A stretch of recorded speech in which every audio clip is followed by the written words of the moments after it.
Assalamualaikum warahmatullahi wabarakatuh. Salam sejahtera untuk kita semuanya. Kali ini saya Tata Jakarya, Widya Suara Utama BPSDM Provinsi Banten akan menyampaikan sebuah materi dengan judul konsep dasar pengembangan kepemimpinan berbasis motivasi dan berprestasi. Bapak sekalian, ternyata di dalam kehidupan sehari-hari kita sering menyaksikan banyak orang aktif ya dan vitalitas dalam bekerja untuk mencapai kesuksesan ya. Ada yang sedang-sedang saja, ada yang serius, ada yang kurang atau tidak punya motivasi. Sebenarnya motivasi itu sendiri apa ya sebetulnya? Ternyata motivasi itu yaitu kondisi mental di mana untuk sesuatu melakukan tindakan itu didorong oleh kekuatan yang ada dalam diri kita. Hal itu untuk memberikan satu rasa satisfy, mengurangi ketidakseimbangan. Seperti itu kurang lebih motivasi itu. Nah, motivasi itu seperti yang kita lihat di sini ada dua dimensi, ada yang intrinsik dan ada intrinsik.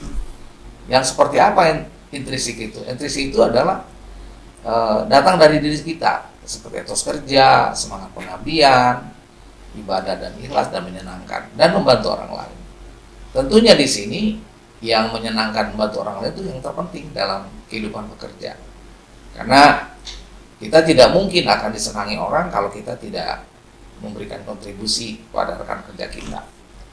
Kemudian di dalam konteks yang kedua, dimensi kedua dalam motivasi bersifat intrinsik, di mana di sini ada sesuatu yang ditimbulkan dari luar, seperti ada tantangan, ada reward dan sebagainya. Kemudian yang terpenting ada beberapa teori, salah satu saya ambil dari McClellan, bahwa setiap manusia itu punya 3 kebutuhan. Ada need of achievement, ada need of affiliation, ada need of power. Kita coba ya satu-satu, yang paling gampang saja dari need of achievement. Jadi di sini mengarahkan bagaimana titik berat untuk mencapai prestasi tinggi. Jadi orang ingin mendapatkan hasil yang terbaik itu harus memiliki motivasi, dalam arti dari dirinya untuk lebih giat, lebih maju.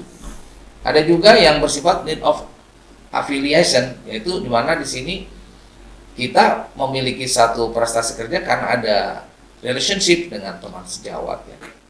Nah, kemudian ada juga yang berikutnya adalah need of power. Ini relevansinya dengan ada urusan atau ada intervensi orang lain. Nah, ini yang kita hindari sebetulnya dalam teori motivasi. Artinya kita lebih suka yang seperti ini, need of affiliation. Sekarang apa itu prestasi? Kadang orang lihat prestasi itu misalkan, oh si A mendapatkan hadiah Nobel, atau si B menjadi juara pertama dalam juara lomba lari atau segala macam. Prestasi itu sebenarnya seperti ini. Prestasi itu adalah keberhasilan seseorang dalam menyelesaikan satu tugas, kemudian menyelesaikan satu masalah, dan bisa mengatasi rintangan, tantangan dengan standar yang memuaskan dan unggul. Jadi prestasi itu sebetulnya tidak harus kita mendapatkan sebuah penghargaan tinggi, tapi sudah menyelesaikan satu masalah itu disebut prestasi. Ya, karena di situ ada upaya dari kita untuk lebih daripada orang lain. Jadi keberhasilan itu lebih dari orang lain. Kemudian apa sih yang sekarang kita bahas itu sendiri, itu motivasi berprestasi atau need of achievement. Need of achievement itu adalah suatu keinginan atau kebutuhan dalam diri seorang untuk mencapai yang terbaik.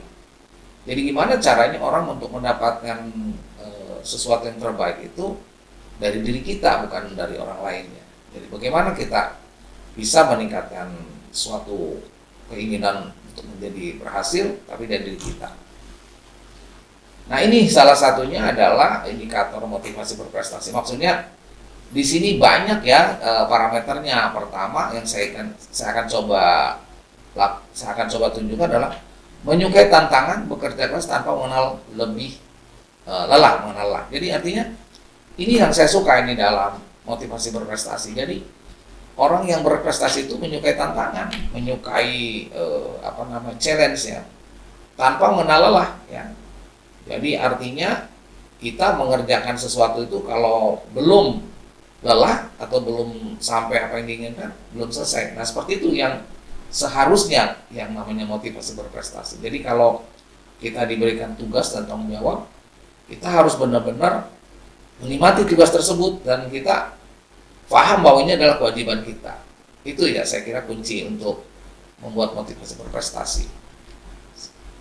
Nah, sekarang saya langsung saja ke sini ya, ke etos kerja langsung. Saya tidak membahas pemimpinnya dulu, tapi etos kerja. Jadi kaitan dengan motivasi berprestasi itu dengan etos kerja. Etos kerja itu adalah ada energi batin di mana kita perilaku positif itu mendorong untuk meraih sukses diambahkan. Nah, ini parameternya menurut Jessinamo ini ya. Jadi menganggap pekerjaan itu adalah rahmat, pekerjaan itu amanah, pekerjaan itu adalah panggilan jiwa, bekerja itu atau adalah seni. Nah, ini yang saya suka nih, seni. Jadi kalau misalkan kita diberi tanggung jawab untuk melaksanakan kegiatan, itu tantangannya adalah bagaimana caranya tantangan itu dibuat sedemikian rupa sehingga orang hasil apa yang diperintah atau ditugas pada kita menjadi sebuah seni, sebuah sesuatu yang orang nggak akan lupa tentang apa yang kita buat. Dan juga bekerja itu adalah sebuah kehormatan. Ini orang-orang yang memiliki motivasi berprestasi itu adalah bahwa diberi tugas itu merupakan kehormatan. Kapan lagi dia akan memulai untuk yang terbaik. Jadi untuk Bapak dan Ibu sekalian, ya tentu kita harus memiliki satu jiwa di mana kalau diberi pekerjaan itu adalah kehormatan. Belum tentu orang lain sama diberi kehormatan seperti kita. Nah, ingat sebagai pembelajaran konsep berpikir dari motivasi itu sendiri adalah bahwa keberhasilan tidak pernah datang dengan sendirinya. Dituntut kerja keras, penuh semangat untuk membangun sendiri. Maksudnya adalah ketika kita mendapat kesempatan untuk mengerjakan sesuatu, maka tunjukkan apa yang sudah menjadi kewajiban kita. Pertama, merupakan kehormatan. Yang kedua, merupakan seni. Yang ketiga adalah bahwa kita berbeda dengan orang lain. Demikian yang dapat saya sampaikan. Kita jumpa dengan materi-materi berikutnya. Terima kasih. Bila itu Assalamualaikum warahmatullahi wabarakatuh.